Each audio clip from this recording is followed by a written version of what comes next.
So if we return to where we began this lecture, let's go back to these two figures, this one and this one.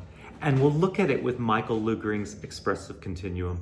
So sometimes I like to show a video of a film and we talk about it with some acting, but this might be a little bit clearer to kind of look at an object.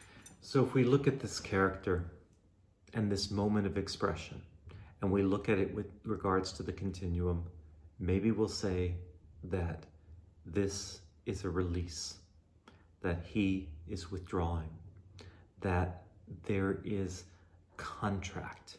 He's not expanding, he's contracting, that he's very central and centered in this, that this feels bound in its figure, that he's clutching onto himself, that perhaps it seems direct, that it seems slow, that it seems heavy, that it seems perhaps unstable in how it's perched, and perhaps it seems rather sharp in how it's done. That it gives us, the expressive continuum gives us a way to look and to say, what happens? How can we dissect this moment of expression, these 10 attributes, and look at what they are? Now, if we look at this lovely dancer, we then think, well, she's perhaps different. Maybe she's charging into the space. Maybe she's contacting outward rather than withdrawing. She's expanding.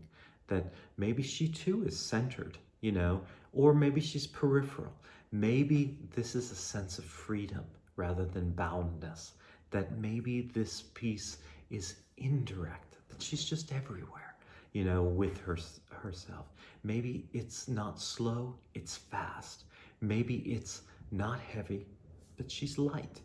And maybe it's, perhaps she too could be unstable like him, and maybe she too could be diffused rather than his sense of sharpness. So what I like is that if we're going to analyze what is the expression, we can just say, let's really look in. And the expressive continuum gives us that idea of what it can do.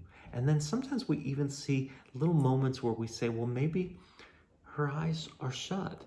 So maybe there is this sense that even though she's expanding outward, there's part of her that's falling in. And we like that juxtaposition of two things happening at the same time in this figure.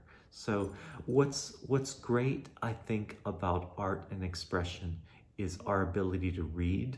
And when we get to language, what we're going to find out is one of the things we like is that we can read this, but it's a little bit open-ended.